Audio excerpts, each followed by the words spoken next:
Да говоря за подготовка за погребение. Точно на мен се пада, не знам защо.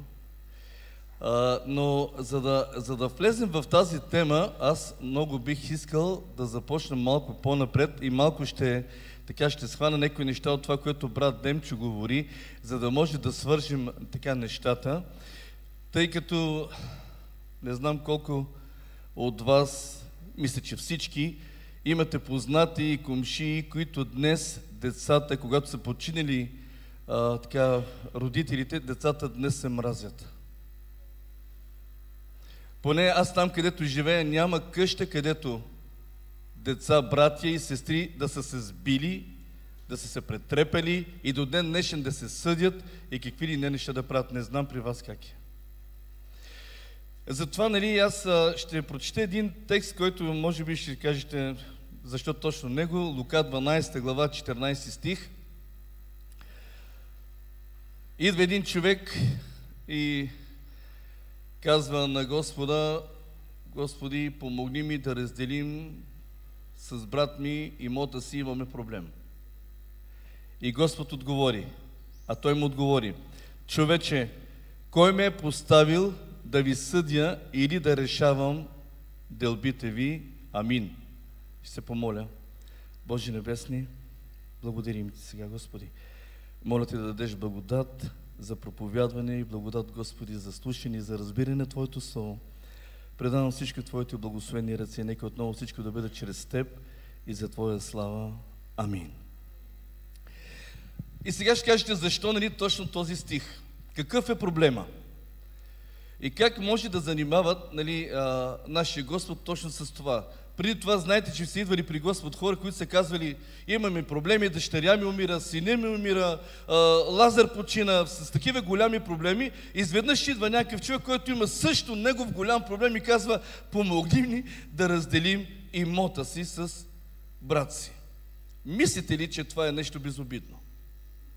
И ще видим, и практически много искам да споделя някои неща, защото в един от преводите, когато прочетох този пасаж, се казва: а Исус отговори: човече, кой е казал, че трябва да бъда съдия или да решавам как да разделите, чуйте, бащиното си наследство? Казвам, че ще кажа някои неща, които брат Демчо сподели, но за да мога да свържа другите неща. Езекия, който пак спомена брат Демчо, дойде Господ при него, изпрати пророк и му каза: нареди за дома си. Защо е толкова важно? Идва да му съобщи една голяма вест, тежка вест, че той умира. И ето вижте какво казва. В това време Езекия се разболя до смърт и пророк Исаия, Амосовият син, дойде при него и му каза: така казва Господ, разпореди се за дома си, понеже ще умреш. И отново в православния превод пък се казва: направи завещание за дома си, понеже ще умреш. Защо е необходимо всичко това? Ахитофел по същия начин, преди да се обеси, отиде, каза: нареди за дома си и се обеси. Защо? Защото, брати и сестри, последствията след смъртта са сериозни, ако ние всички не наредим нещата за след смъртта ни между децата ни. Всичко това е практически показано, особено в последно време, това, което става, ще ви кажа, не само между невярващи хора, а между вярващи хора. Искам да ви кажа едно неправилно отношение на родителите, преди да си отидат, оставят наследство и то някои от децата дори е възможно да загубят спасението си заради враждата, която остават между брати и сестри и се мразят. Говоря ви практически, защото съм имал доста разговори с вярващи хора и те са ужасяващи. Едно от нещата, които имаме проблеми в семействата ни, е разногласията вътре между мъж и жена за децата ни. Всички си имаме някакви любими деца. Майката има слабост към едното дете, бащата има слабост към другото дете и всъщност това е също слабост, защото утре, когато си отиде майката и бащата, ще имаме проблеми с децата. Спомните ли се Яков и Исак и Ревека, т.е. имаха си проблеми. Кой да наследи? нали, в бъдеще. Те неща ще ги прескоча, защото брат Демчев беше достатъчно ясен, но аз исках да свържа някои неща. Тези любими деца, които ние си оставяме, след това ще имаме проблеми и когато се заминем и за погребенията, ние ще ги свържа тези неща.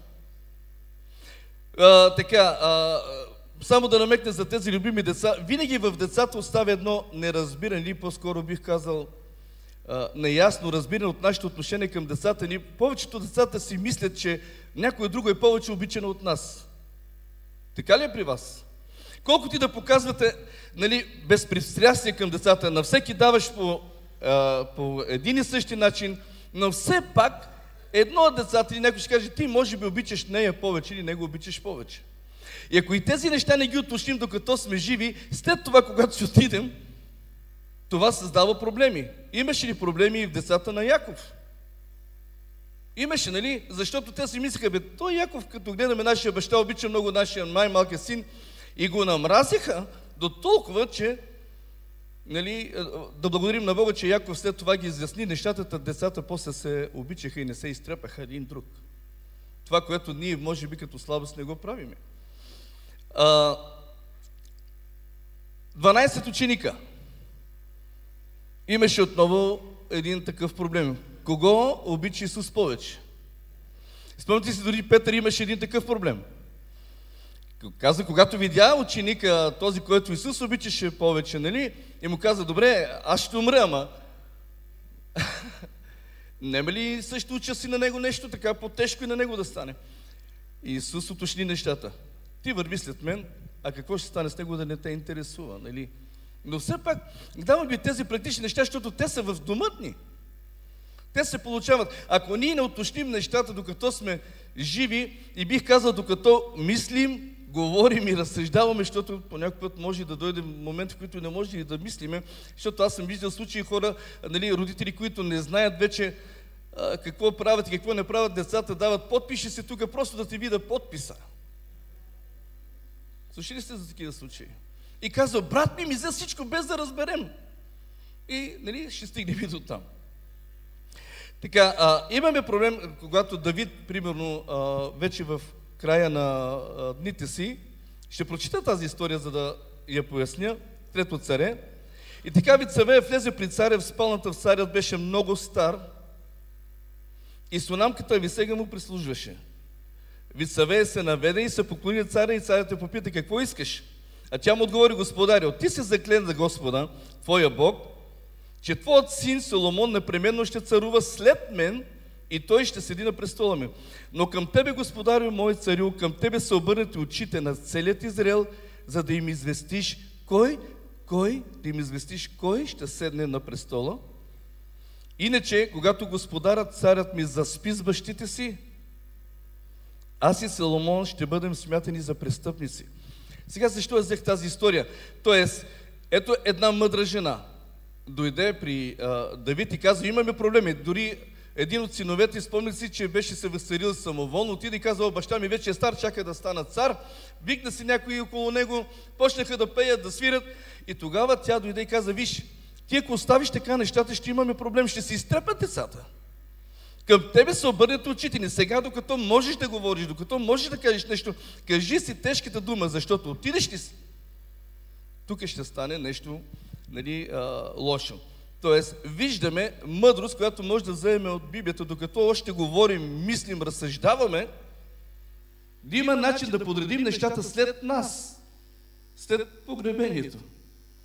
Ама тема ми се падна. Какво да кажа сега? Така, отиваме при Авраам. Чухте ли, слушали сте тази дума? Умряха старите, докато бяха живи старите, децата се разбираха. Умряха старите, изтрепаха се тези деца. И това е практично.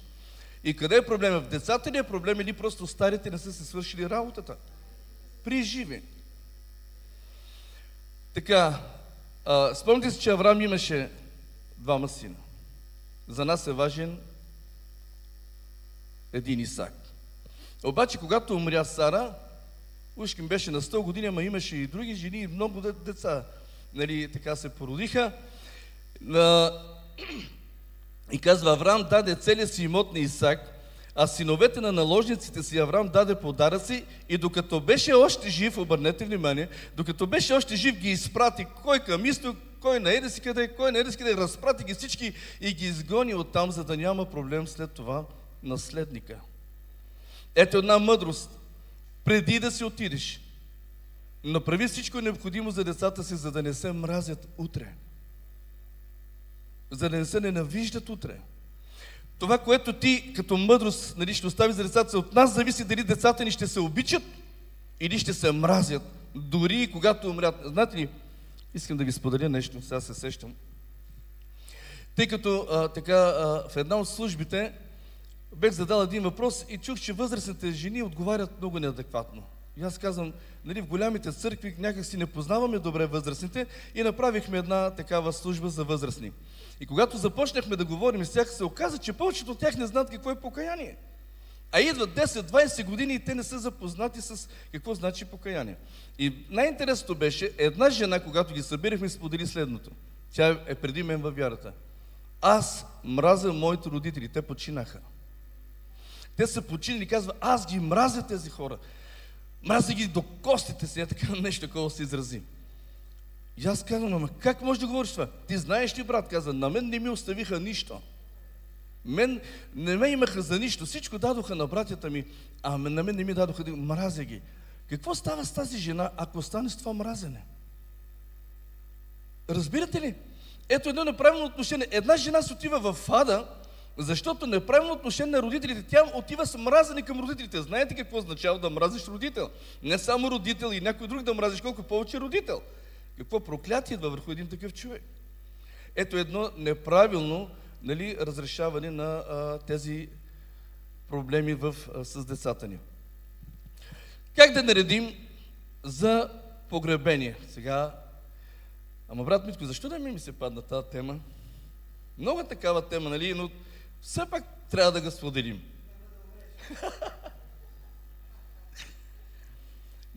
Това не означава, че сега утре някой ще умре. Въпросът е да знаем предварително какво ще стане.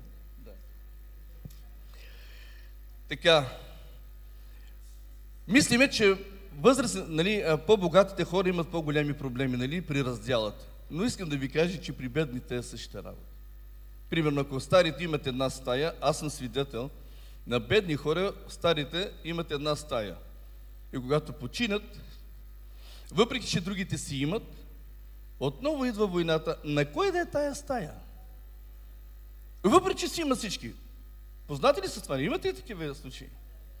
Тук става въпрос вече, защо сестра ми да бъде по-хитра от мен или защо брат ми да бъде по-хитър от мен, да ми издокарат, Тая стая ще се разделим на 6 човека. Как се дели една стая 12 квадрата на 6 човека? Ни на тебе, ни на мене. И вече се почват нещата. Така, чета ви за Авраам. Числото на годините на живота на Авраам, колкото живя, беше 175 години. Битие 25:9 казва, а синовете му Исак и Исмаил го погребаха в пещерата. Няма да прочита къде. Идеята е, погребаха го Исак и Исмаил. Имаше ли неравнопоставеност между Исак и Исмаил? Имаше. Всичко беше дадено на Исак. Но как се умя Авраам да направи така, че тези двама братя да са в единство и да го погребат и без да имат проблеми? Това означава, че той по някакъв начин е постъпил много мъдро. Извикал е, преди това прочетохме, как някой ги изгони, тези, които са от наложниците. И тези двама братя, вижте, не други, но тези двама братя го погребаха. Той дава и така и някои наставления. Ще прочита и за другите поред как си върват. Отиваме, примерно, при смъртта на Исак. Битие 35 глава. Исак, като издъхна, умря стари сит от дни, прибра се при людите си и синовете му Исав и Яков го погребаха. Имаше ли проблем между Исак и Яков? В историята, спомняте се, дори Исак, когато му беше откраднато, не знам дали беше откраднато, но той си го даде благословението, той каза, само баща ми да се отиде, леле, нещо, което е практично и при нас. Обаче нещо стана. Вижте, двамата братя погребаха баща си. Това означава, че този човек по някакъв начин не успял да вложи това разбиране и приемственост между братята и не е оставил никаква съблазн, за да се скарат тези братя. Аз съм свидетел и може би вие, деца, които не идват на собствените си родители на погребение. Свидетели ли сте за това? Аз съм свидетел. Да ви кажа ли защо? И вие знаете защо. На мен не даде нищо, всичко даде на еди си кой. Сега пенсиите ги взимаше еди си кой, сега той да го погреба, кой ще направи гроба, сега ти, това са практични неща, казвам ви ги, защото ги знаем всичките. И всичко това, защото при живе, докато все още пак ще повторя, можем да говорим, можем да обясняваме, можем да мислим, не сме си уточнили нещата с децата ни, за да ги, да остане тази любов и единство след нашето заминаване при Господа. Отиваме при смъртта на Яков. Следваме ги надолу. 49 глава на Битие. Още им заръча. Яков им заръча, докато можеше да говори. Аз се прибирам при народа си. И чуйте сега. Погребете ме с бащите ми и така нататък. Погребете ме. Еди си къде. Знаете ли, може би повечето от служителите знаят, по някой път има голяма война, когато почине някой, кой да ги погреба. Сега в махалата, поне при нас имаме и ходжи, имаме и пастори, а пък в града има и попове. И сега някои от децата са повярвали, или пък човека е бил вярващ, децата не са му вярващи. И това също трябва да се уточни, защото по някой път се получават голями разправи, дори бих казал, защото при живе не си обяснил, искам погребението ми да бъде по такъв начин. Искам да ме погребе. Знаете ли, аз имам един комшия, т.е. те са ми комшии, и тая моята комшика е женен за ходжа. Много интересно ли? Единствения къде ни е в махалата. И преди няколко дена почина майката и тя е казала, че си иска пастор да я води в това. И понеже този човек беше ходжа и малко се разсърди, но вижте колко е важно преди да се отидеш да кажеш предварително как искаш да бъде погребението ни. Имаше една сестра от наша църква, която каза, че ако се отиде, любимата ми песен беше "Жеравите" и каза, искам да ми изпеете "Жеравите". Ние ги изпяхме. И когато хората знаят, че си направил някакво предварително, как искаш да бъде погребението, дори и невярващи хора се съобразяват с това нещо. И ето какво, казва, ще ме погребете с бащите ми в пещерата, която е на нивата и така нататък. И сега, няма да го прочитам къде точно се намира тази нива, отивам в един от стиховете, който казва, а Яков като свърши поръчките си към синовете си и свика ръката си в леглото си, издъхна и се прибра. Свърши, като че Господ го остави да свърши. Важно ли е за Господ това нещо? Ние видяхме в началото, че Бог казва на всички, нареди за дома си, как да стане всичко и след погребението ти всичко да се знае. Така че ние не можем по такъв начин небрежно да се отнасяме към това, защото и по някой път нещата при нас стават и изведнъж. Пастор каза, мога да живеем и 70, видяхме и Авраам живя повече от 170, но да кажем, че не знаем какво би могло да стане утре. Може и някоя болест, която да дойде, пък да не може и да говорим. Така че не е срамно, докато сме още така в ума си, да съберем децата, да дадем указанията си, какво, що и как е. И нещо друго да споделям. Виждаме в Стария Завет, че когато старите са казвали нещо, думата е било закон. Днес така ли е? Нека да не правим такава грешка. Свидетел съм, татко каза тази стая на мене. Не, отиваме при нотариус и си делим всичко. Така ли е днес? Така че днес не е като Якововото време, Авраамовото време, като кажеш нещо и всичко да остане. Това, което трябва да направим днес е преди погребението, преди да дойдат тези дни, да отидем и да направим нещата при нотариус. Защото ви казвам, всичките ми комшии сега в момента се съдят, какво ли не правят, може би при вас е така, защото някой е ощетен. На дума не вярвайте вече, никой не се хваща на бащината дума и на майчината дума и обещанията. Никой вече не го признава това нещо. Нека да бъдем разумни. За да оставим децата ни да се обичат след нашата смърт, нека да ги съберем, да говорим с тях, да обясним и ако трябва да се отиде при нотариус и да се свършат тези неща. Когато става въпрос за погребението, нека всичко това, нали, да се уточни. Да се уточни с децата. Искам така да се направят нещата, нали, говоря за вярващи хора. Не говоря за невярващи хора. И, нали, заедно с ритуалите, които се правят, знам, че навсякъде различни ритуали. Примерно в махалите по един начин, нали, в Петрич, в Сандански ритуалите са едни и същи, но нека да се придържаме към християнските ритуали. Защото поне при нас хората все още, нали, ушки по християнски начин, но все още имат мюсюлманството, някои смесици се правят, нали, не гледай назад, не гледай, вземи водичка, сложи водичка, тези неща трябва да се уточняват. Ако сме християни, да кажем, не ми трябва вода на 40 дена или на 6 дена, или какво се носи, нали, да се обясни това и на децата, ако са невярващи, те ако са вярващи, ще знаят, но и тези неща трябва да се обясняват. Също така трябва да се обяснят, нали, става въпрос и за финансите. За да няма никакви проблеми предварително, трябва да се уточнят и финансите, нали, как ще се дават, какво ще се купува, какво ще се прави след това. Виждаме, че не е срамно това. Нашите отци в християнство, в Библията, виждаме, че хората са си подготвили тези неща и са казвали как да бъдат. Така че, добре ще, брати и сестри, тези неща да се уточняват. Първото нещо, да наредим много добре на дома си какво ще стане след тази, да не оставим тази омраза на децата ни и да стане така, че когато се отидем, нито един да не дойде на погребението, или един да дойде, двама да не дойдат. И да оставиме мразене. И всичко това, защото не сме положили мъдрост и разум как да разпределим нещата си. Така, има, нали, и някой път и става късно. Спомняте ли се беше споменат богаташа, който отиде, нали, на едно място, и той тогава се сети, че има едни брати, които не трябва да дойдат на лошото място. Но не му се даде възможност да ги предупреди. Но ние днес имаме тази привилегия да четем Божието Слово. Защо, нали, не ги предупредим предварително децата ни за тези неща?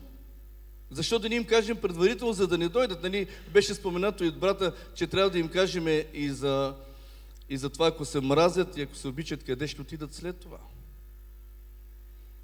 Така че, едно от нещата, чета ви, нали, ще завърша с него, Яков казва: а като наближи времето, когато Израил трябваше да умре, повика сина си Йосиф и му каза: ако съм придобил твоето благоволение, моля те, тури ръката си под бедрото ми, закълни ми се, че ще ми покажеш тая благост и вярност, да не ме погребеш в Египет, но когато починеш с бащите си, да ме принесеш в Египет и да ме погребеш в тяхната гробница. А той рече: ще направя това, както си казал. Ето вижте, Яков не е било сам да му каже: когато умра, искам така, искам така, искам така. Да ги викнем децата и да им обясним тези неща. Какво искаме? И пак казвам, нали, това всичко трябва да бъде в синхрон. Това едно от децата да не усети, че е по-пренебрегвано от другите. Това наистина си иска мъдрост. Знам, че тежка участ, но не се изисква мъдрост от нас. Как да оставим любовта на децата след нас и как, когато си умрем и когато си отидем от този свят, си отидем при Господа, как децата ни да остане тази любов и към тях, и към нас да имат тази почит, а не да кажат: мраза родителите си, защото ни оставиха само проблеми помежду нас. Така, това е, което така исках да споделя. Нека Бог да ви благослови и нека Бог да ни даде мъдрост за всичко това. Амин.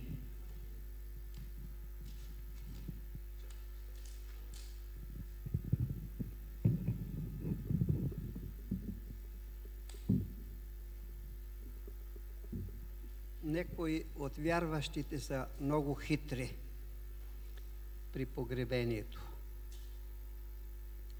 Защо? Има 3 вида християнско погребение: католическо, православно и евангелско.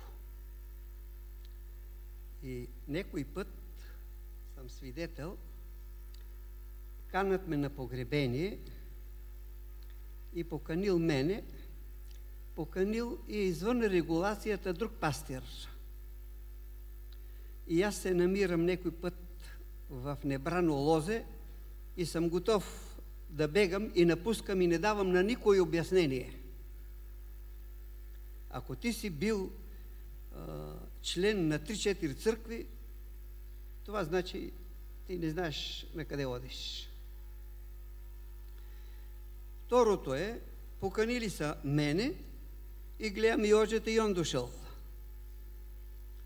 Оджета го изпраща на едно място, и аз си го изпрата на друго място и уните се скарат къде да идат. Значи, има правила. Не е толкова важно рождението, колкото изпращането. Помните ли, брат Сергей всичко не може да каже, за тялото на Моисея имаше война. И некой път за тялото на Моисея и дявола воюва да мине през общинския съвет от погребалната служба, да ти вземат парите. 4000 лева. Значи, какво сме направили в църквата? Рано или късно завещание. Подписва се църквата, подписваш се ти, искам като почина да дойдеш с това завещание, аз искам да ме погребе този и този и този. И тогава на това завещание никой не може да реагира. Защото е от майката, от таткото. При всеко такова погребение има един, който води погребението и който командва какво да се прави. Православната църква, нати това Бог да прости. Той цел живот не е влезнал в църквата, сега го докара да го опеят, минава през църквата и го изпращат в рая. Такова спасение нема. Взимат ти 150 лева и си спокоен, че ти са взели 150 лева, че са го опеяли. Отидеха да опеят и папата. Ако папата е наместник на Исус Христос, кой си ти да го опеваш, бе? Нали е заместник на Исус Христос по правилата им? Значи има толкова грехове и около погребението. Един Божий пророк вика: не яж хляба на жалеещи човеци. Какво се е случвало? Идват от София, от Варна, от тук да погребат човека и са пътували и ние сега трябва да им дадеме нещо да ядат. Ама не, давам ти Бог да прости. Аз съм православната църква завършил, академията. Добре, взимам го това Бог да ти прости на тебе, не на него. Умрелия вече е свършил с прошката. Защо? Докато беше жив ти не иска да го видиш. Сега ти ке го молиш Господ да прости. Опеването, задушницата, литургията е бизнес работа. И добър бизнес. Затова, каква е истината? Хляба не яш. Даваме ти едно кръпче. Ке те даруваме тук с хавлия. Защо ми? Да си бърша сълзите по него. Защо ми? Значи всичко това са въведени обичаи, които нямат нищо общо с християнството. Християнството е живял е, гледам в американските църкви, евангелистите като идат, пеят. На нас тук вика: ела да виж сега, идваха на гробищата, кога погребаме някой, да виж как евангелистите пеят. Тия вика не плачат. Добре да е попа, като иде на гробата, ще прави плаче или пее? Значи попа може да пее, ние не може да пееме. И нашето е било грех, техното не е било грех. Значи, рано или късно, ние минаваме през този изпит, който и брат Сергей говори, и брат Демчо. Значи, отиваме, но като си отидеме, да си отидеме като християни, а не да дойде дявола да ми изпрати мен от този свят. Дявола като дойде да ми изпрати, он ке ми изпрати при неговите хора. Нема да ми изпрати при Бога. И затова нямаме проблеми от Общинския съвет, погребалната служба да дойдат, да ни вземат парите. Там е бизнес вече. Ние като отиваме, даваме по 100 лева, по 200 на домашните за погребението. Они взимат по 200 лева от това. Тук идва преди време един американски пастир и той беше станал богаташ от погребения. Значи, погребението тук, видяхте, е между 3 и 4 хиляди лева. Защо? Откарали са го долу в погребалната, пуснали са мъркуча, къде съм удил, с мъркуча да го измият, взимат стари дрехи, обличат го, работи климатика или да го държат малко да е замръзнал, да не замирише, и другия ден си готов. Който иска да развива бизнес, да направи стая, хладилна камера да задържа мъртъвците, ще станете много богати. Некои чакаме го да дойде от чужбина. Чакай го колко? 3 дена. 3 дена по 200 лева. 500-600 лева за това, че го държиш. И какво ке дойдат? Слагат го на една маса подвижна, на един шатър и те викат 3000. Защо? За 2 дена ти да вземеш 3000 лева. Добър бизнес е за тия, които не вярват в християнството. Къде трябва да мине? Значи да го вкараме в църквата. Господ казва там да не пристъпват некои в църквата, они го вкарват чак и вътре. Отива в дома, ако не в дома, отиваме направо на гробището. Ако искаш да донесеш китка, докари. Ако искаш да донесеш звенец, донеси. Но като ти кажат едноминутно мълчание, мълчи, ама не коленичи пред той атеист, комунист, пияница, противник и ке коленичиме там пред тоя, който... Моите уважения, ние пред живите не коленичиме, са пред умрелите ке коленичи, пред неговата памет. Каква му беше паметта? Нали? Така Бог да ни направи да живееме по-християнски, по-евангелски. Православните вред ги спасяват. Тогава яш, пи и душо, весели се, минавам през църквата, опейват ме, покадват ме малко от духовете и ме спасяват. Голема заблуда. Така, брат Ангеле, пастир Ангеле, заповядай да видим колко пари имаш.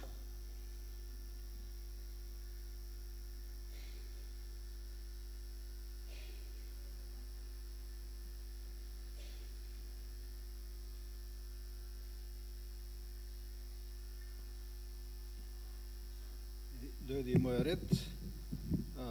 Сега не си нося Библията. Защо? Защото Библията ми е там, няма нужда да я нося, за да ви чета стихове от Библията. В Библията има толкова много стихове за пари, каквито за други стихове няма. Значи Господ най-много говорил за парите, за богатствата, за имота. Защо? Защото ние всички сме малко или много вързани за това нещо. И това е от голямо значение.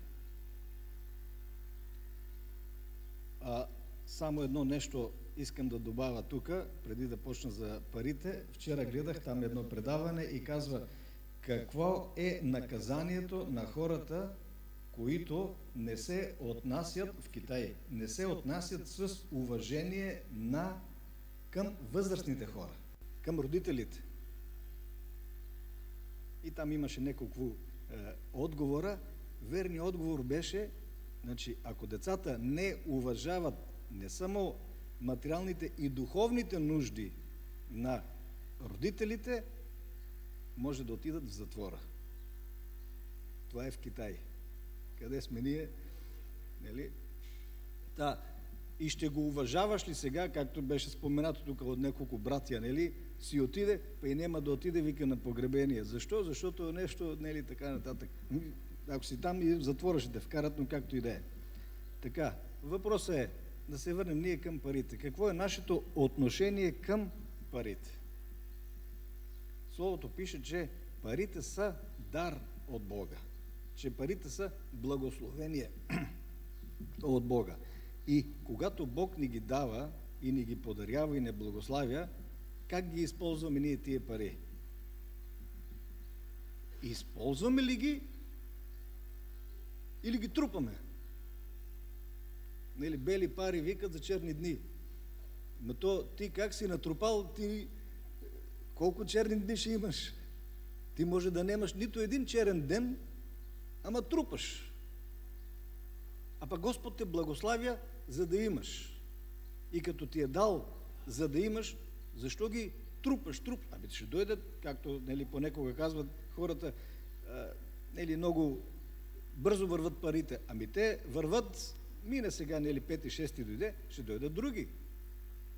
Ти ще ги изарчиш, Господ ще ти даде други. Оставил ли е некога някой гладен, жаден? Има един такъв стих. Не съм видел праведен да страда за хляб. Въпросът е дали си праведен. Сега е друго. Значи, казахме, че парите са благословение. Дали само парите са благословение? Защото някои казват, Господ да ме благослови. С какво да те благослови? С пари. Помна дедо Янчо, ако някой го помните от вас, тук преди време още ми казваше, ти си вика богат човек. Защо? Вика, имаш 10 кг злато, 20. Викам, слава на Господ, че всяка година това злато става с по килограм, 2-3 повече и повече. Сега имам повече от 130 кг злато. Айде, може и да не са 130, ама около 120 сигурно. Вярвате ли ми? Децата, вика. Децата са златото. Какво ако трупаш ти толкова богатство, ако нямаш деца, бе? Какво направи, там има друга, какво направи ти, верни ми слуго, дадох ти на тебе 1, на другия 3, на другия 5, дадох ти на тебе примерно 1 дете, 3 деца, 5 деца, какво направи с тие? Какво направи с многото пари, с който беше благословен? Господи, ти малко си ме благословил. Има ли някой от вас, айде да кажем, че всички сте пенсионери, богат? Кого и да питаш, как и да питаш, всеки ще каже, нема тия, бе, не стигат парите и не мога да се оправя. И, значи, аз така съм учил икономика и професионална деформация, как се казва, колко по-малко пари има един човек, толкова има по-голяма нужда да си направи бюджет. Защото някой ще каже да имам милиони да направя бюджет. Какво означава думичката бюджет? Колко са приходите, колко са разходите. Имам ли аз някой приход? Само пенсията. А колко са ти разходите? Край нема. Колко по-малко пари имаш, толкова ти имаш по-голяма нужда от това да си правиш сметка. Бюджет е такава думата, истинска да кажем, но нашето е да си направиш сметка. И имаше и такива хора, които не ми стигат, вика, защото там идват при мен за десятък, дават хората, не ми стигнаха, вика, за този месец за десятък. Не ти стигат, защото като отделяш, ти за всичко друго отделяш, за Господ не даваш. А пък Господ казва, на кое място ме слагаш? На първото или на... Като платиш за това, няма да нареждаме, за какво си плащате, вие си знаете. Така, има един друг стих. Римляни 13:8 казва, не оставай длъжник на никого в нищо. Много важно нещо, да не си отидете от този свет и след това да кажат, той ли, и да дойдат вкъщи, защото има някой за наследство, се говореше, има и някой, който искат да наследят наследството на този човек. Ама този човек, ти знаеш ли колко кредити е взел? Като му наследиш наследството, ще му наследиш и кредитите, заемите. Тогава да видим дали ще се бориш за наследство. А тук казва, старай се, и за мен и за вас, старай се да не оставаш длъжник на никого в нищо. Каквото имаш, колкото имаш, има такава поговорка, колко ти е чергата, краката до там. Немаш, не ти стигат. А трябва да се купи. Преди за какво ги дава парите.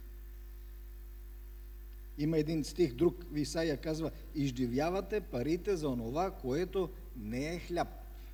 Значи даваме парите за неща, които не струват, не са полезни, вредни, харчиме ги за глупости. Имам един такъв пример наблизо. Кога и да отидам там, вкъщи все нещо има ново купено. Това има да събереш цял микробус и да ги заметнеш някъде тия работи. Защо? Зарекла се е жената, че от всяка пенсия ще си купува нещо. А па сега не и стигат парите за лекарства. И добре, ти мислиш ли защо ти е това нещо? Черги, такива пътечки, ти имаш един коридор, вкъщи има 20 пътечки. Това е, нали, друг въпрос. Така, другото нещо, парите. Много важно нещо е дали се, това е малко като и за по-младите, дали са, трябва да осъзнаем дали са в нашия живот цел или средство за живот. Защото ако ни е цел да имаме пари, ще стане много зле. Парите са ни средство, с което да живеем, а не трябва да ни е цел, за да ги придобием, защото някои се стараят на всякаква цена да придобия богатство. И тук, нали, има един стих такъв: сребролюбието е корен на всякакви злини. Значи ти обичаш ли парите, любиш ли парите, коренчето го има вътре. И това коренче след малко или много време ще произрасте. И когато произрасте, ще си проличи. Някои се стремяха, казва, тренаха и загубиха и живота си, и вярата си, и душата си. Натам продължава: сребролюбието отнема живота на завладените от него. Значи и живота ще си загубиш. Тичаш да спечелиш. Сега е въпросът: колко е достатъчно да спечелиш? Защото има и такива, нали, жив и здрав да и моя син отиде в чужбина, и много други младежи отидоха в чужбина. Отивам, вика, да изкарам малко пари. Колко? Кажи колко е достатъчно. 10 000, 100 000, милион. Защото и милиони изкарват, и 10 милиона изкарват. Кажи колко е достатъчно, за да знаем, че изпълни нормата. Защото като изкара 100, ще иска, чекай, дай още малко, защото инфлацията ще ги заде, или па трябва да помисля за това, за другото, за жената, па за децата, да изкарам и още, и още, и още. Един мой тетин, вече не е между нас, преди 50 години отишъл в Германия, така, като на бригада някаква, нали, да поработи малко, потренала работата, ще остана още малко, защото 3 деца имам, да направя, нали, пари, да има за тех. Отиде, направи пари, дойде тук апартамент за единия, за другия, за трети, смисъл за 3 момичета, за 3 зетовци щерки, апартаменти направи, за него си направи голяма къща, на много хубаво место, обаче на тая не й харесва, апартамента бил в, айде да кажем, в махалата, не е много така шумно било, не знам, на другата било в някаква по-такава среда, третата не знам, не искат да живеят. Айде, реши да ги събере в неговата къща. И сега, кой на кой етаж да живее? Фърляме първи, втори, трети, нито един не е доволен. Абе, етажи по 150 квадрата, един с един не се искат. Ето днешен ден, той си отидоха тетин тетката от повече от 10 години, един с един не се искат да се видят. Значи, както беше споменато тук, има имущество, има всичко, ама любовта, ама разбирането, ама уважението, къде отиде? Друго, един пак такъв комшия мой, отишъл на времето за Германия да изкара пари, да имам, вика, 2 сина. Трябва да направим за единия къща и за другия къща. Слава на Бога, нали, изкарал пари, направил къщи, така, и сега синовете да могат, като се оженят, да си живеят спокойно. Нали е хубаво това нещо? Нема лошо. Ожени се единия, Ама, защото аз съм от село и снахата от град, как да дойде до село да живее с едни ногти такива, професията е свири на флейта, тя да ходи лозе да гледа или не знам там градини.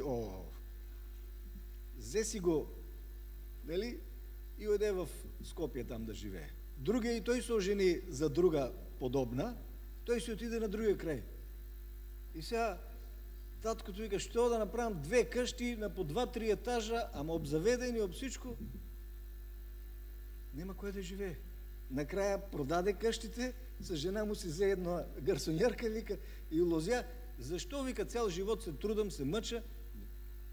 Ти мисли за другото, ама не мой толкова много да мислиш. Господ казва, не ли, живей малко на вяра. Имах и друг комшия. Моите комшии са всякакви примери. Работи човека, труди се, какво ли не прави, с жена му, всичко подредено, ама муха, как се казва, нема къде да казва, ама всичко подредено. Обаче без деца. Работи човека, труди се, какво ли не прави, на кой ще остане това нещо? Ами ще го оставим там на едни, нали, където са много близки до нас. Уж им предписаха, когато остана сама жената, да ги догледат до смърт, така ги догледаха, че по телефон ги догледаха. Имаше и тук един при доктора пациент, който така имах едно време среща с него, да си пообщуваме малко, и казва, има много пари. Ама като ти кажа много, значи много. Апартаменти тук, не знам на времето с какво се е занимавал там, кооперации е построил и така нататък. Добре да викам на нещо семейство имаш ли? И като почна едни думи да ги говори, да не ги приказвам аз, не искам, вика, да ги видя. И добре да викам, ти толкова пари, богатство, той е такъв, онакъв, не знам що, тъщерката, сината, жената, айде, вика, да развел се по-на не знам кога. Ами, те, викам, нещо обаждат и се, не бе, вика, и те, вика, значи, каква ти е ползата от това нещо, да имаш всичко това нещо и в една инвалидна количка ще се вози сега. Да нема кой, на мене ми се обажда, да го карам, нали, там по лекари, и там доктора ме пита, ти, вика, да ти вземе контактите за, нали, след време да питат как е човек. Ама аз викам, никой нищо. Аз съм, нали, един човек, който го карам, ама да нема, имаш пари, да немаш близък. Така, има хора, които са богати, заможни. Имам наши комшии там, тук, от чужбина, изкарвали пари на времето, бизнеси и така нататък. И сега, вика, инвестираме в този фонд, инвестираме в не знам ти кой, другия, третия, да имаме, вика, за пенсията да ми стане, нали, така, като по-старя, още по-голяма. Хубаво инвестицията, обаче къде инвестираш, внимавай, защото какво стана, вика, фалира фирмата, фалира фонда. И всичките пари отидоха къде? Друг пример, тук един вика, изкарах на времето много пари. Каже ми, викам, ти какво правиш с тия пари? Да ти кажем право, вика, не се спирам. Къде има екскурзии, навсякъде хода. Некой ударил на живот, некой се стиснал, па, нищо не е. Да не би да ги изхарче. Некои казват, нели, вика, аз за лекарства си ги пазам, други пък в буркани ги слагат, както онен ден ми се обажда един, вика, така и така, за еврото ще дойде, ти кажи, какво, вика, трябва да правим. Изкарвай, викам, от буркана, викам, защото така, трупа пари на млади години. Поглеждаш ли, отделяш ли по някой лев да дадеш? Тук беше споменато, изкарал пари, не ли дал на сина, на щерката и така нататък. Даваш ли на децата по някой лев? На внуците по някой лев? Не му ли даеш, нели, некога децата се радват и на 5 лева. Не му ли даеш сега, на стари години, баба ще ти даде, тебе дедо ще ти даде. Нема да те погледне. И сега тук беха споменати неколко такива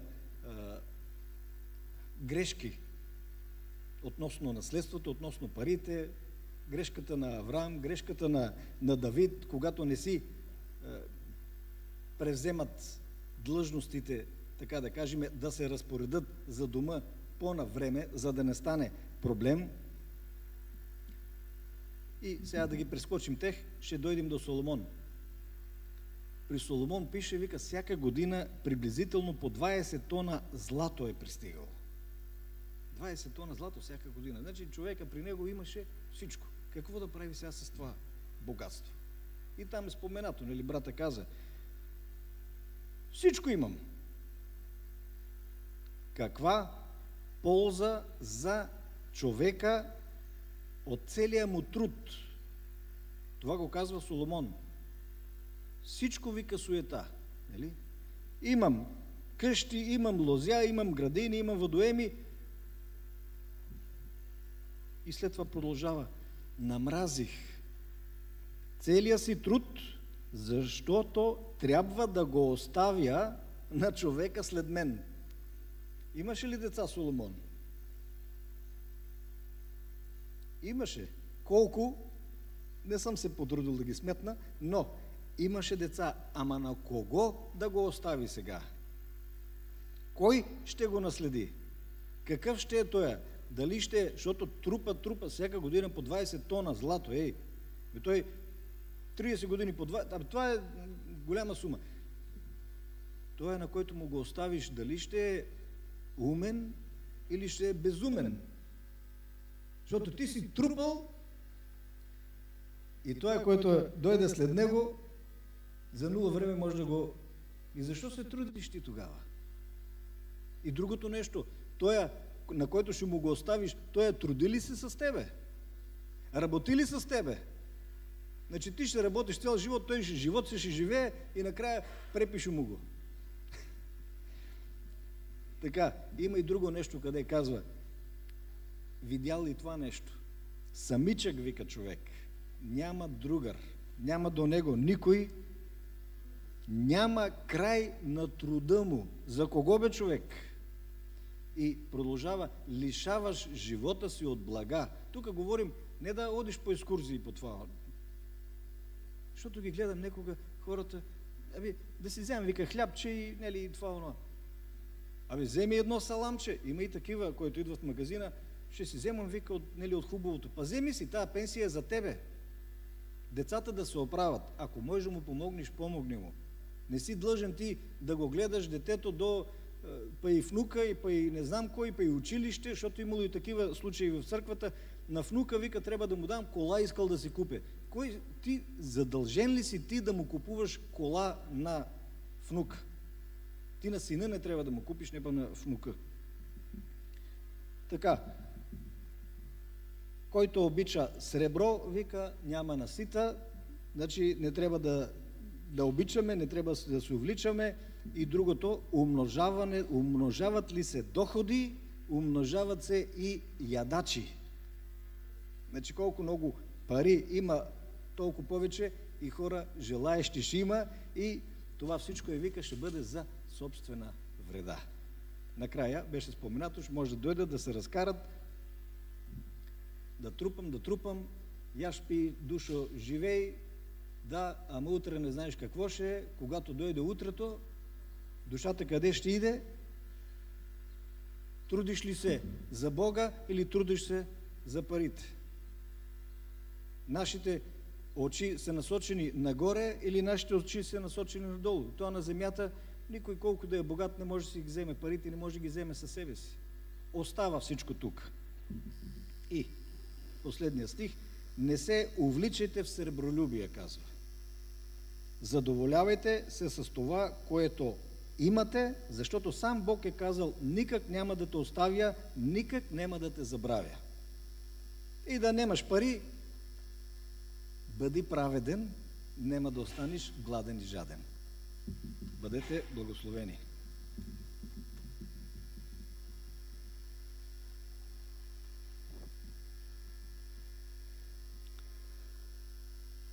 Една истина има. Божието не се придобива с пари. Некои си купуват спасение, индулгенции, грехове, прощение с пари. И апостола му рече: и парите ти, и ти да погинеш, дето мислиш, че Божието се придобива с пари. Значи това е първото. Второто нещо е една бедна вдовица влезна в храма и пусна в съкровищницата. Ако ще да кажа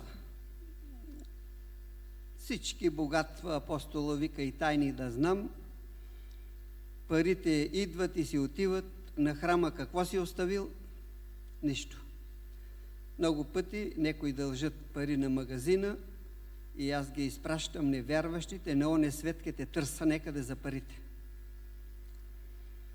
И колкото и да не вярват, гледат да се издължат, което нема смисъл, но е факт. Къде е за мен най-важното нещо? Темата на пастир брат Сергей е: когато погребвате хората, не им лъскайте зъбите, защото ке ви разкопат. Некои ги погребват с златни зъби. Като студент ходехме в София на Орландовци да практикуваме някои работи. Днеска отидеме, утре гроба е разкопан. Защо? Там има и таквия, къде гледат кой как го погребват. Златни обички,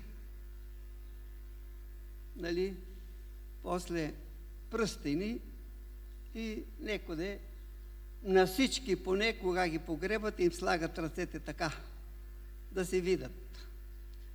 И ги разкопват. Други отиват и той беше много вярващ, ке му сложа евангелчето и песнарката в гроба, в ковчега. Умрелите не пеят, бе. Това е също голема грешка и грех. Ти закопваш Словото Божие там, нали, което не е нормално нещо. Значи, когато се погребва, дявола им слага по едно шише вино, ракия, цигари, там да пушат. Значи, християнството нема нищо общо с това. Значи, най-важното нещо е, може на много хора да си помогнал, и там има стихове, раздаде всичко, ама Господ казва: на храма нещо помогнал ли си? И вижте, в Лука се казва: и влезна Исус в храма и виде съкровищницата. Не казва колко хора е имало и какво е видял и какво са говорили, гледала и кой колко пуска в съкровищницата се. Да благодарим на Господ, че не сме с харизматиците да измъкват по този нечестен начин парите на хората. Защо? Защото каза, тази бедна вдовица пусна повече. Не е задължително, ама ако ни питат нещо направили за Господ, най-редовен бех. И в Стария Завет свършваме с това: всеки, който влиза в храма, прочетете го, да не влиза с празни ръце. Като му са празни ръцете, ке вземе вътре да ги пълни в църквата.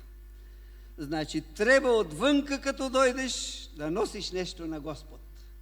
Иначе, Антихрист разполага с пари, джендерите разполагат с пари, купуват църкви, купуват пастири, ръкополагат ги.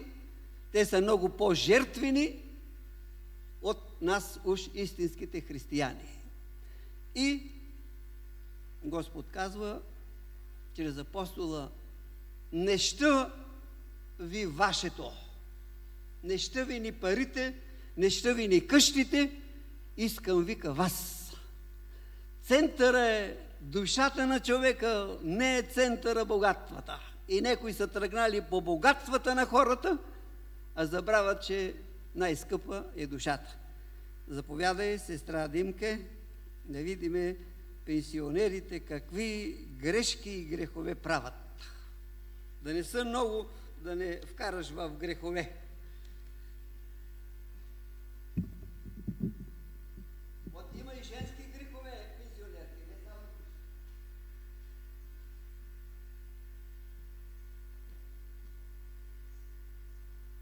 Здравейте!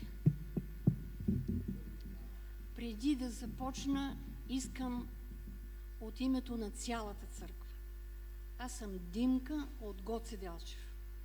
И от името на цялата църква искам да изкажа искрените благодарности пред Бог, че църквата в Гоце Делчев е плод на църквата в Сандански, за което искрено благодарим, че години, 40, църквата в Сандански не е престанала да посещава, да се грижи, и радостта ми, че виждам всички сестри, които са, може би, на моята възраст или по-млади, за мен това няма значение, че са тук и че се молим заедно един за друг.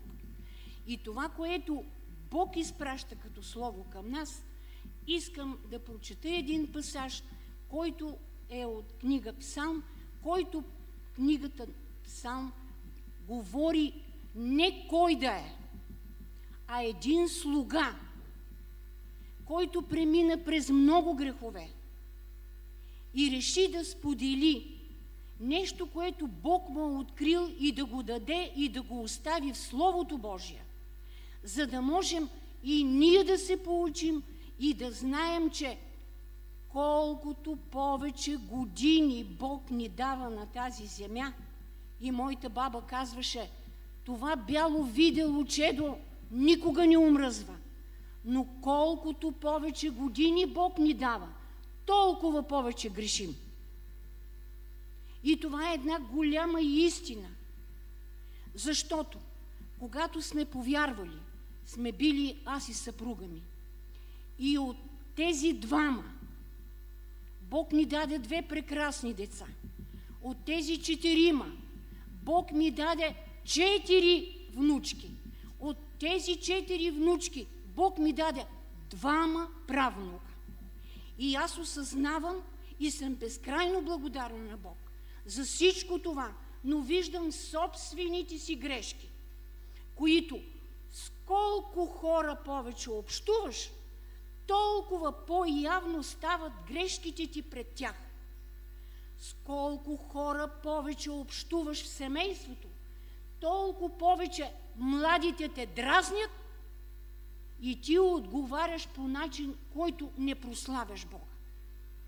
За което искам да благодаря на Бога и ще прочита няколко неща, които Бог откри чрез, Словото казва, чрез Давид, и това, което той споделя в Псалом 19, ще прочита от 13 стих до края. Слугата ти още се и предупреждава чрез тях. В опазването им има голяма награда. Кой съзнава своите прегрешения? И сам Давид: очисти ме от тайните прегрешения. Още и от гордост предпази слугата си. Да не ме завладее, тогава ще бъда непорочен и ще бъда чист от много престъпления. Думите на устата ми, помислите на сърцето ми, нека бъдат угодни пред Тебе, Господи, канара моя и избавител мой. Първото, което искам да попитам и започваме: слуги ли сме на Христос? Ако сме слуги на Христос, днес, чрез Словото, което Бог вдъхновява човека да сподели нещо, което да остане и за нас днес.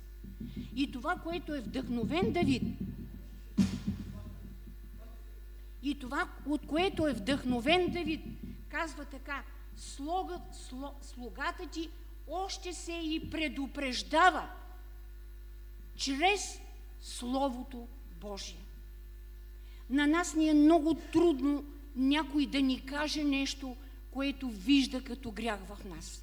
Но когато Словото ни предупреждава, а Словото, казва, е Слово за изобличение, за поправление, за наставление, но в какво? В израстване на знания или в съзнание да осъзная собствените си прегрешения. И ми се ще днес да обърна внимание на няколко неща, върху които искам преди всичко това Бог говори на мен. И аз знам, че това, което Бог говори на мен, защото сам Давид казва: кой осъзнава своите си прегрешения? Не казва кой знае за своите прегрешения. А кой осъзнава? Има разлика да знам. И това страшно много ме възгордява. И мога да бия другите. Но дали съзнавам, че този грях е мой? Говори за моята отговорност към Божието Слово. Мен ли предупреждава? Кой съзнава собствените си прегрешения? И когато съзнаваме собствените си прегрешения, защото нашите прегрешения съзнаваме или не съзнаваме, ще растем ли напред, ще израстваме ли или не, зависи от нас. Ако аз съзнавам собственото си прегрешение, има и изход. Защото знам и вярвам, че един възрастен човек в книга Откровения казва, че Бог знае всички прегрешения на 7-те църкви. И Словото във всяка една от тях започва: зная, зная. Тоест, Бог знае много повече, отколкото аз знам. Но Давид се обръща и казва: ние, слугите, Божиите слуги, да осъзнаваме собствените си прегрешения. И това, което е ценно за нас във времето, в което живеем, като слуги, дявола непрестанно ще се стреми да ни изкушава, както извърши това като таен грях, макар че бяха на едно прекрасно място в Едемската градина и се умя и изкуши и извършиха таен грях. Това е Адам и Ева, 3 глава. Няколко неща искам да споделя. Тайните прегрешения. Сатана ще ни изкушава.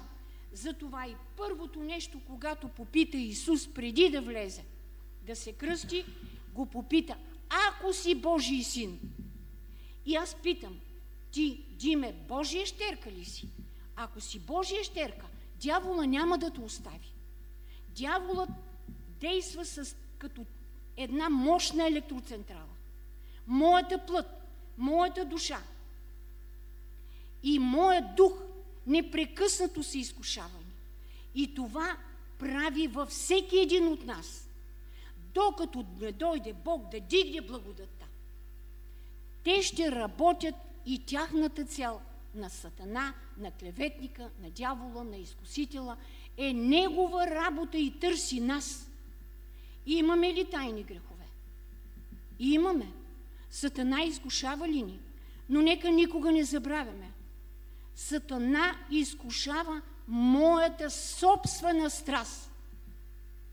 Сатана отлично познава мен, отлично познава и нас. Тайните грехове излизат тогава, когато не можем да приемем изкушението и сме недоволни и падаме.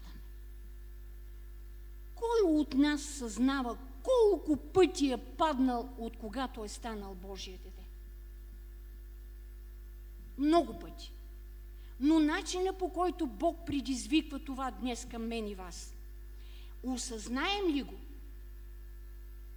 Имаме един ходатай, който ме чака, който ни чака, ако сме Негови слуги, Негови деца, да изповядаме греха си. Но личната изповед е в основата да победим тайния грях. Няма друг начин. Ако не можем, имаме братя и сестри, имаме близки. Нека сторим това, защото без покаяние ние не можем да вървим напред.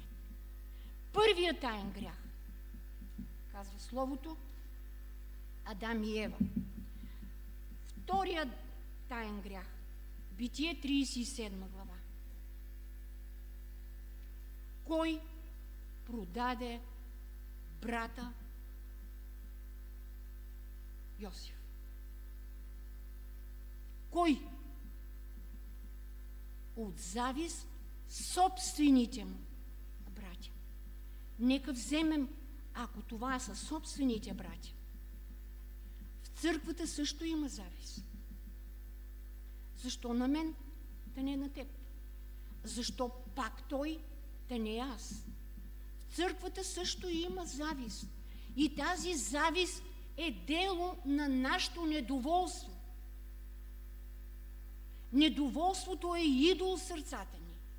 Ние като християни, благодаря на пастира предния път, идвайки, говори и сподели слово. Доволен ли християнин съм аз? Ако не съм доволен, моето идолче ще скочи и в дома ми, и в църквата. И всичките неща, които се случват в църквата, това са тайните грехове.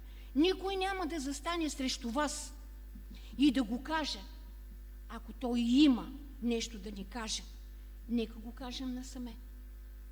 Защо трябва да го обявим пред всички? Защо трябва да стане явен, за да стане той по-известен от този, който е видял неговия грях? Бог дава наставления как да постъпим в тайните грехове. Завистта е идол. Ние завиждаме на нашите плътски деца, когато преуспеят и нищо не дават на старите, на родителите. И се сърдим за това. И сме недоволни за това. Ето грях, който ние като Божиите слуги, като Божии чада вършим.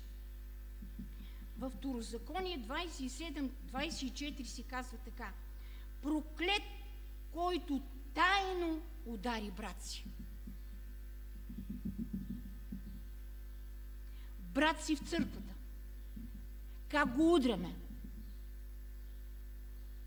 Ти си негодник. Библията казва, това е човекоубийство. Бием ли братята? И плътски, и духовни. Пак опира въпроса до недоволство. И искаме да постигнем нещо, което го правим с завист. Завистта в посланието апостол Павел към Колосяни казва е идолопоклонство. Нека премахнем това. Защото това, което го практикуваме, ще дойде момент, в който той ще стане явен грях. Бог да ни благослови, мили братя, сестри, още повече пенсионери, защото колкото повече остаряваме, толкова повече грехове правим, защото сме заобиколени от по-големия брой наследство, което той ни е дал като естествено наследство. Колко повече църквата расте, толкова повече и завистта расте. Всичко това води до едно недоволство, което е грях и никой не го изявява. Лицемерие има. Бог да ни опази. Чрез покаяние усетим ли нещо? Господ го знае. И като го знае, от кого го крием? Нека вземем пример. Какъв таен грях извърши книгата Естир. Нещо, което трябва да вземем пример и да се получим, че каквото зло кроим на другия, ще се случи на нас. И това, което стори този Аман, той падна на това бесило, пригодено за Мардохей. Таен грях, заговор, щастлив, таен грях. Вау, какво ли ме чака след като това се случи? Но се случи най-лошото. Таен грях извърши и Бог не го пощади. Царя мина на страната на кого? На Мардохей. Запази ли народа? Слава на Бога. Четвърта книга на Царе, 17:9, казва така: и израелтяните, това говори за избрания народ, но това говори днес и на църквата. И израелтяните бяха вършили скрити работи, които не бяха прави пред техния Бог, и бяха си строили високи места във всичките си градове от стражарски кули. Също бяха издигнали кули и служиха на идоли. Служиха на идоли. Днес ние имаме една такава представа, че идолите са само иконите или каквото и да било нещо, на което хората поставят един образ и го използват и се молят. Такива имаше и в моя дом преди години, не лично моя, в дома на моята майка, но след като повярва, всичко това тя махна. Какви идоли имаха израелтяните? Доволни ли бяха израелтяните, когато трябваше да пътуват, минавайки Червено море, за да стигнат до обетованата земя? Доволни ли бяха? Ма ние не сме по-различни. И аз не искам храната, която Бог ми дава чрез някой. Защо не искам? Защото аз въобще не познавам Словото. И не мога да го изпитам, за да го приема и да съзная, че това е мой грях. И когато ние не изпитваме Словото, Бог казва: изпитвайте духовете. Нека Бог ни благослови. Езекил 8 глава, 5 стих говори нещо, което се случва в църквите. Колкото и да искам да не го споделя, брат Митко, 70 старейшини, предупредени от човека Езекил, какво направиха, за да може да се види тяхния таен грях. И им даде един съвет: да направят дупка в стената. И когато са погледнали, са видяли какви ли не мерзости да се правят вътре. Мерзости, които до такава степен са възмутили. Днес в църквата също се случват неща.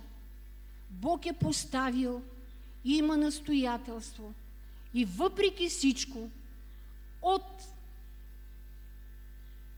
Бог да пази пастира, да пази дяконите, да пази всички служители, които Бог е поставил в църквата, да нямат предпочитания към който и да било поставил Бог в църквата. Защото предпочитанията, които той има към един човек от църквата, той е негов идол. Аз искам да бъда или да стана, това също е недоволство. Искам да заема нечие място, т.е. пост. Искам да стана като него богат, защото кой знае богатството му откъде иде. Иска да се случат толкова много неща, като това е желание, което ако Бог не му го даде, няма как това да се случи. И ако Бог е поставил в църквите, нека не ровим дупки да видим греховете на другите, а да съзнаем собствените си прегрешения, за да можем чрез покаяние да дадем на децата ни, на внуците ни, за което благодаря на Бог, на правнуците ни, да оставим нещо, което да видят те, но то да бъде водено не от нещо друго, а от недоволство, а любовта, която Бог е дал на нас и е вложил в сърцата ни, да я предадем на нашите домашни и на всички онези, които Бог постави в църквата, и ние сме длъжни да ги приемаме като братя и сестри. И това е нещо, което днес в църквата е много, много наболяло, като неосъзнаване на собствените си прегрешения, като издигаме някого, като идол в църквата, без да го обявяваме. И това е таен грях. Това, което искам да завърша, защото няколко от преждеговорящите споделиха, че сребролюбието е корен на всякакво зло. И Йов 31 глава, моля ви, прочетете си от 25 стих до 28 стих, но ще зачета само 27 стих, където се казва така, че сърцето на Йов се е увлякло сърцето ми и устата ми са целували ръката ми. Никога Йов не е изпаднал в идолопоклонство. Беше ли богат? Най-богатия. Допусна ли Господ най-трудното? Допусна. Но той не даде възможност неговото сърце да се преклони пред богатството му. Сребролюбието е корен на всякакво зло. И това, което в църквата, дай Боже да има богати, но нека това не даде възможност на нито един от нас. Както и казва Йов, не си целунах ръката, защото нито дадах възможност на луната, нито на слънцето, на тях да се поклоня, а понесах всичко, допуснато от Бог. Амин. Извинявайте, още нещо исках в Деяния на апостоли. Всичко това, което се случва в църквите. Деяния на апостоли се казва така.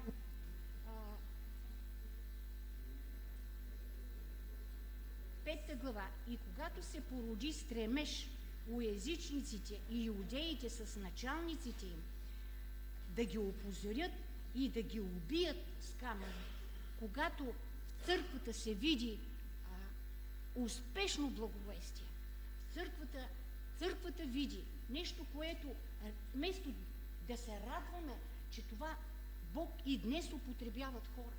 Ако Бог не употребяват хора, а в църквата сме хора, слуги на Господ, и не оценим това, трябва да знаете, че пак има завист. И по някакъв начин, както искаха да убият Павел, искат да убият и тези, които по един или друг начин Бог възнаграждава, чрез покаяние израстват, вървят напред и това поражда таен грях, завист. Завиждам на сестра Тимка.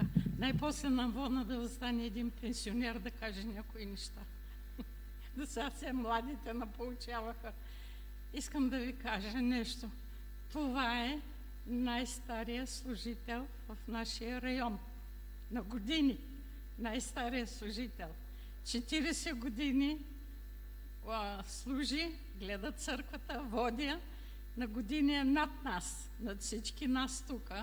Най-стария и Господ е крепи. Нали? И поради това нещо, като най-стария служител, ние поздравяваме сестрата с един стих от Псалм 92, където казва така: насаден в дома Господен, ще цъфтиш в дворовите. Там и ще даваш плод през всичките години, плодоносни до дълбока старост, казва Псалм 92. И ще бъдеш сочен и зелен. Амин. Защо? За да възвестяваш Божите правила. И ние подаряваме едно цвете, сочно и зелено, да цъфти като него и да бъде благословена. И подаряваме и още едно нещо, което снима Ангеля бързо. Виж, това ми е духовно чадо, за което аз съм благодарна на Господ. И подаряваме и сме взели едно много топло, меко одялце. Защо? Да се завива краката. Защото старите много боледуваме от краката.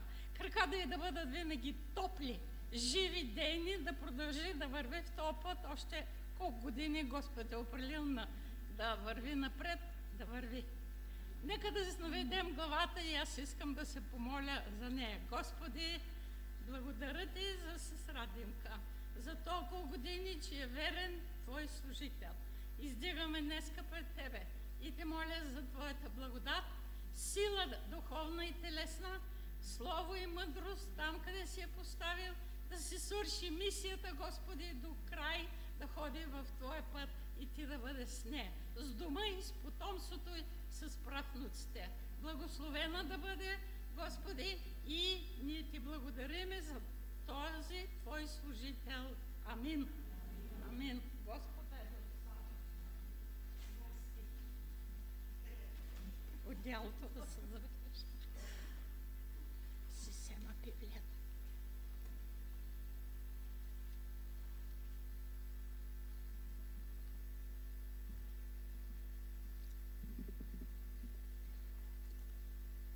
Една любовна забележка. Тук сме се събрали за пенсионерите и за техните грехове. Значи не трябва да се отклоняваме. Имаше случай, Исус се срещна с един, който нямаше си човек. Благодарим на Бога, че се движиме, че сме на крака, че сме на съвест. Има и други моменти. Да не може да се движиме. Искаме да живееме, но има и проблеми с удължаването на живота. Този беше описан тук. Немам си човек. Един от греховете на пенсионерите е да останеш сам, децата и внуците да са по чужбина и да си немаш човек и дяволът идва на госте. Изпращат ти от Общинския съвет един асистент да ти помогне да си погубиш душата. Който асистент нема да е християнин, но и християните не искат такива служби. И тогава син гледах, щерка гледах, зет имам, къща преписах, нема кой да ме гледа. Защо, Господи, така? Втори грех. Трети грех. Прибери ме, Господи. И ти ли ке казваш на Господ кога да те прибира и кога да не те прибира? Заедно с удължаването на живота, вече неколко го споменаха, ние удължаваме и нашите грехове. Старостта е дадена, за да живееме праведен живот и да се опазиме от всичко, в което Господ не предупреди. Кое е най-опасното? Заобиколен съм от толкова много проблеми и нема кой да ми отвори вратата и от църквата никой не дойде да ме види. Следващ грех. Какво ке направя? Ке викна оръженосеца да ми бие една интензивна инжекция, да ми сопре лекарствата. И тая дума е модерна, дявола е въвел една модерна дума, евстаназия. Що е това? Ки си легна на копието и вече не ми си живее и ки се самоубия. Вече дявола разреши самоубийството. Ето ви и друга опасност. Саул, нека да те убият други. Вижте, Путин каза нещо много истинно. Какъвто и да е убиец, ако вие посегнете на Русия, вие ще отидете в ада, защото сте първи убийци. А ние ще се спасим, оти сме втори. Значи, много голяма истина има тук. Библията казва, никой убиец няма да наследи. Ама аз го искам. Ти може да го искаш, ама на Запад е узаконено. Ке те убият. Спирате лекарството, биете една инжекция, удрати в сърцето и си отиваш. Да, но къде отиваш? Къде отиваш? Това е проблема. И да кажа некой път, Господи, не ми се живее. Като не ти си живее праведен живот, живее грешен живот, бе. Да си оправиш бъдещето при дявола. И ми измъчваше праведната си душа, Ной и всички са стояли и през всички трудности ги преминаваме, защото следващото нещо е по-докторски, ке кажеме, доктор Явор ке говори, като обедваме, да не загубиме съвест и равновесие, пенсионерски болести, за които не сме се замисляли никога. Просто има си болести по пенсионерите. И накрая ще завършиме с кога трябва пастира да се оттегли и да го нема. Има Библия за това. Има Библия за това, която ни казва всичко. И това нещо ще го завършиме с една молитва и отвънка сестра Гергана ще не черпи нещо, за да не ни прималее по време на път. Но след това още малко да чуеме за пенсионерските болести, които ще дойдат и идват. И кога трябва един човек да се оттегли от служение. Нека да се изправиме.